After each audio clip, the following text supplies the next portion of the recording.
Fala, turma! A gente vai discutir hoje sobre a fisiologia da perda de peso, tá? Quando a gente fala sobre emagrecimento, muitas pessoas falam assim: ah, o fulaninho não emagrece porque falta força de vontade. Ou então alguém não emagrece porque não tem foco suficiente. Será que é só isso? Ou será que o seu corpo não tem mecanismos que dificultam o emagrecimento, né? Que dificultam aí a perda de peso? A gente vai discutir isso aqui hoje, né? A gente vai falar sobre a fisiologia da perda de peso. Então, nesse vídeo, eu separei 4 pontos fisiológicos que acontecem quando você emagrece e 4 coisas que você pode fazer para atenuar esses efeitos, tá bom?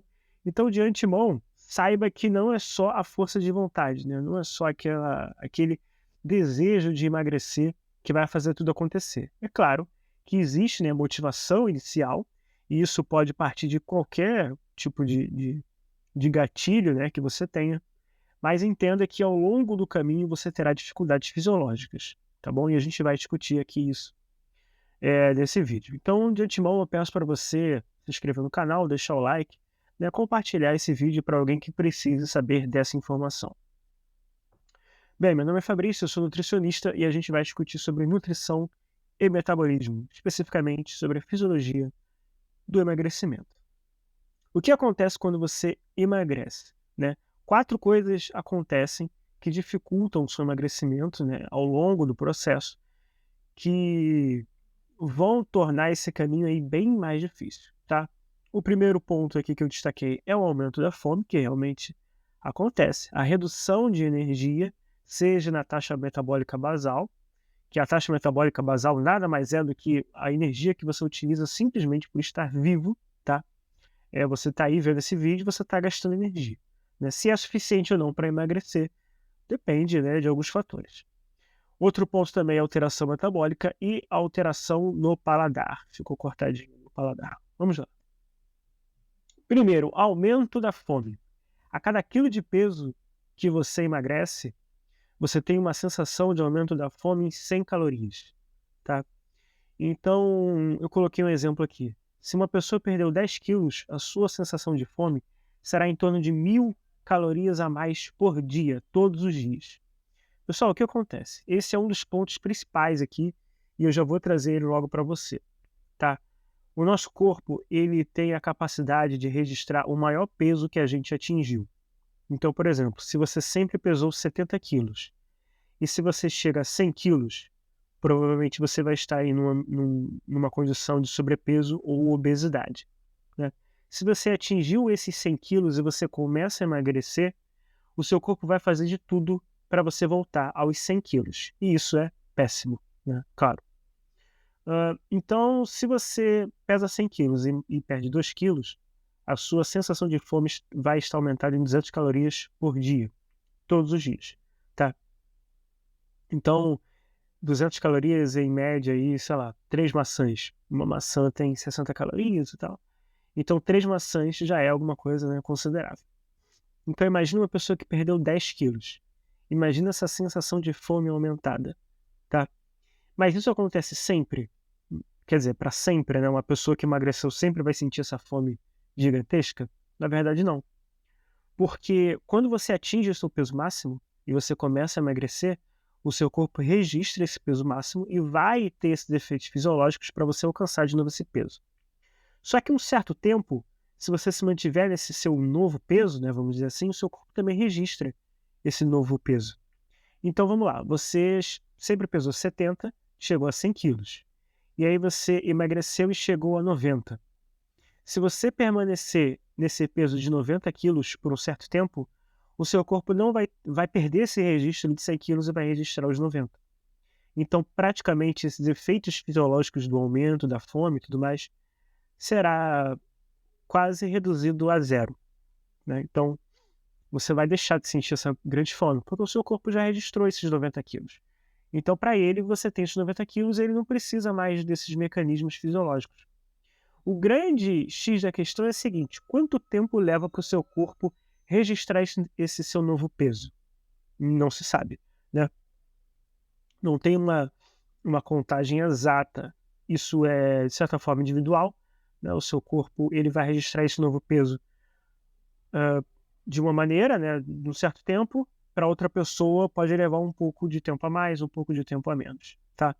Então, todos esses efeitos aqui fisiológicos que a gente vai discutir acontecem devido à tentativa do seu corpo a voltar ao peso que você pesava antes, tá bom? Então, esse ponto é fundamental para você entender, tá? É um dos pontos da fisiologia do emagrecimento que as pessoas precisam ter noção, é que muitas vezes acham que é só emagrecer, perder um peso, perder 1 quilo, perdeu 2, perdeu 5 e ganhou 2 de novo.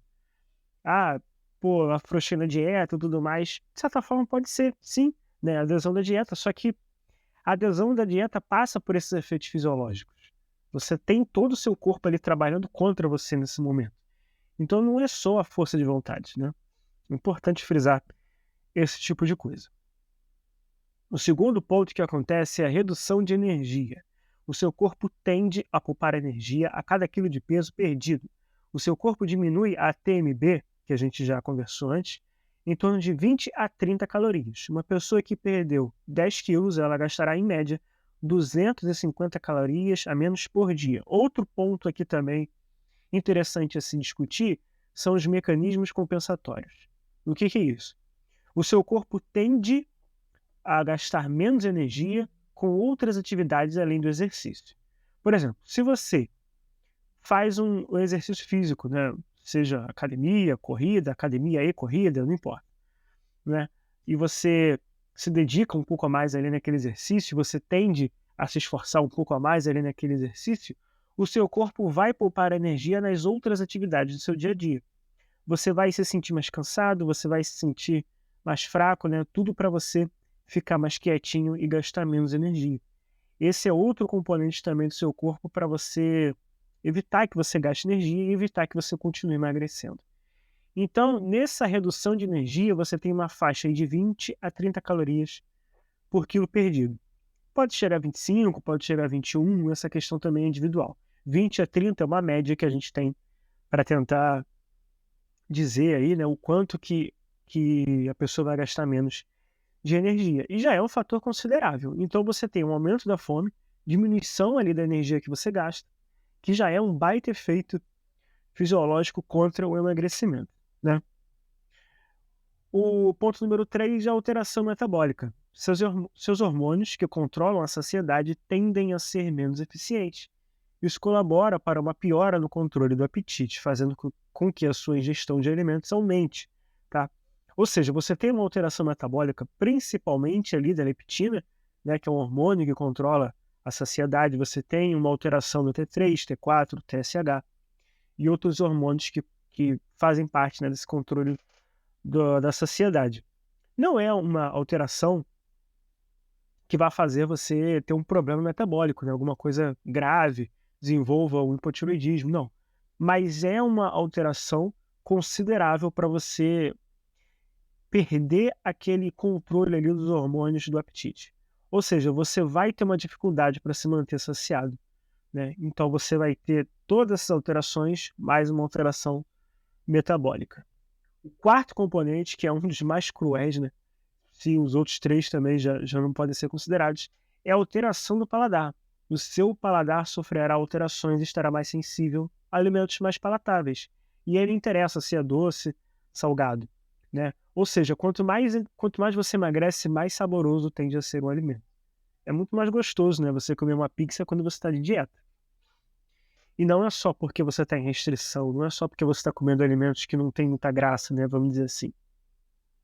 É porque realmente o seu paladar está alterado e os alimentos tendem a ser mais gostosos, né? E a indústria ainda faz o maldito favor de colocar realçadores de sabor no alimento. Combinam açúcar, gordura, colocam realçadores de sabor e tornam o alimento ali mais palatável.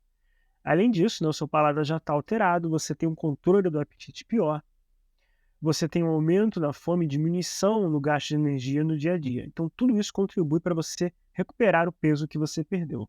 É um cenário devastador, né? Então, para quem emagrece, é realmente uma luta muito grande, né? Muito constante. E por que todas essas alterações acontecem? Por que isso acontece visando o seu ganho de peso, né? O seu reganho de peso? Isso acontece porque o seu corpo vai fazer de tudo para recuperar o peso perdido. perder peso, de certa forma, é antifisiológico, né? O seu corpo não aceita perder peso de forma pacífica. Isso aqui é um efeito realmente do corpo que vai fazer de tudo para você voltar a ganhar aquele peso. E isso, de certa forma, como a gente já falou antes, é para você recuperar aquele peso que você perdeu, né? É contraprodutivo você emagrecer. Para o corpo, ele vê que você está perdendo peso e fala, cara, tô emagrecendo, tô perdendo peso, as reservas de energia estão acabando, não interessa se você tem 150 quilos. Se você perder peso, para o seu corpo, ele vai ligar o sinal de alerta e vai ativar todos esses mecanismos, né? Mas como manter o emagrecimento? Como você ser efetivo, né, em todo esse cenário fisiológico negativo? E aqui eu separei quatro pontos importantes também que vão te ajudar nesse processo. Primeiro, aumentar as proteínas que você consome na dieta. Segundo, aumentar as fibras. Terceiro, aumentar o consumo de água. E quarto, fracionar mais as refeições. Vamos lá. Falando sobre as proteínas, né?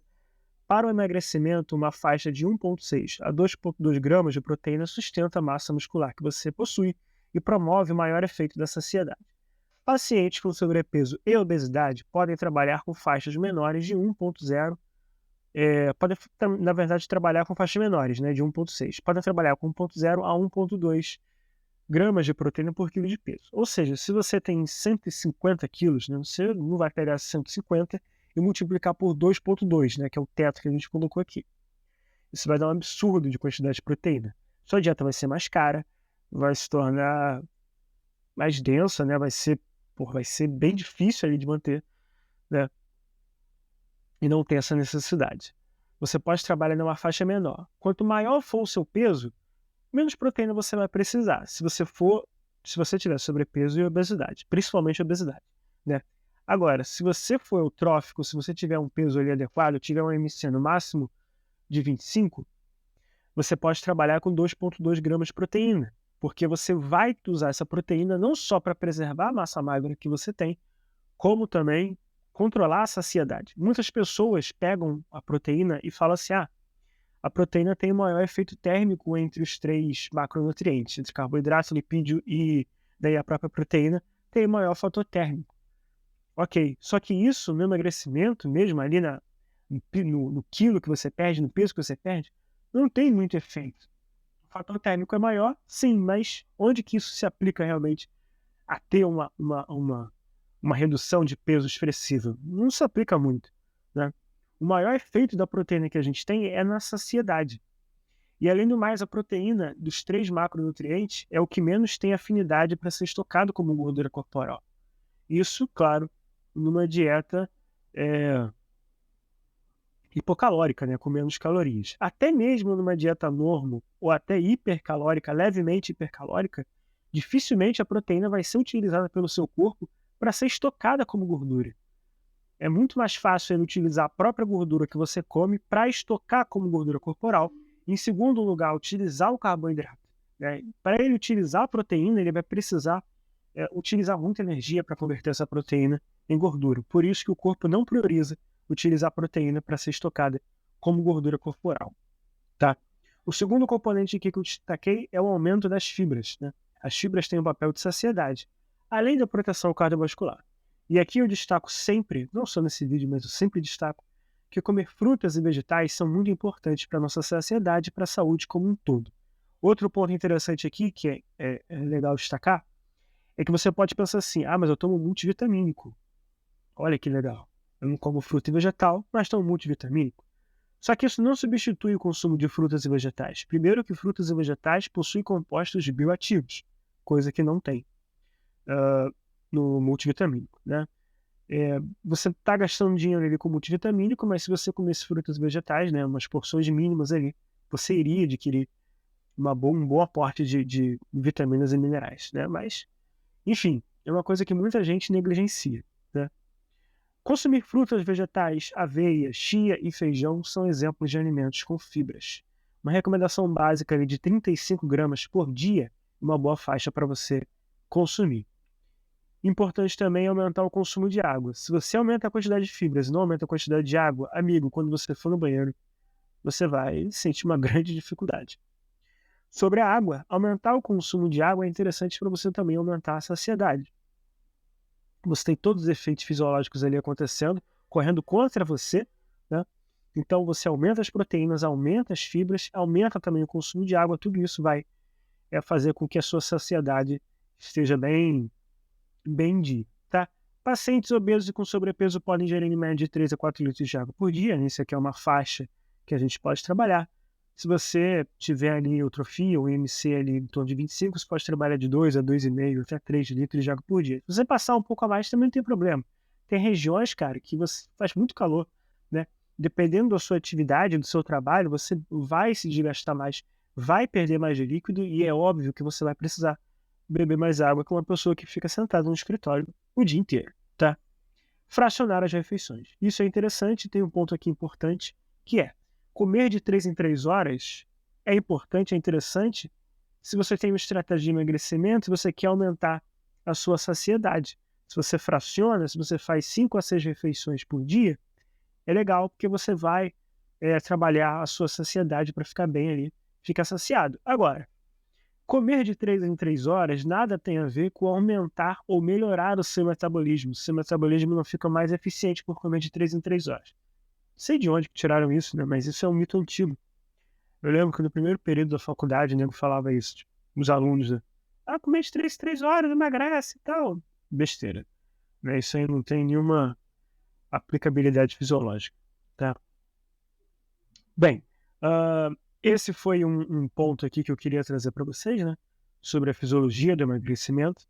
Então, vale a pena você ter esse conhecimento para saber todas as alterações, né, que acontecem com o seu corpo quando você emagrece.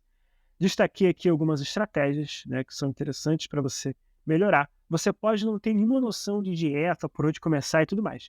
Mas se você quer emagrecer e se você seguir essas regras, aumentar o consumo de proteínas, de fibras, frutas e vegetais, né, como um todo, aumentar a quantidade de água e aumentar a quantidade de refeições que você faz, né, fracionar melhor as refeições e, claro, fazer atividade física, tudo isso vai te ajudar bastante para você emagrecer. Tá bom? Espero que vocês tenham gostado. Se você chegou até aqui, deixa aqui nos comentários, pô, assisti o vídeo, gostei, detestei, deixa o like, deixa o dislike, não interessa. Não é importante você deixar aqui a sua opinião, espero que esse vídeo tenha te ajudado. E deixa aqui o recado, se você quiser marcar sua consulta online, quiser ter uma assessoria esportiva de perto, marque sua consulta, me mande uma mensagem, me siga nas redes sociais, Instagram e o TikTok, me siga Fabrício_Nutri, tá bom? Um forte abraço a todos e até a próxima.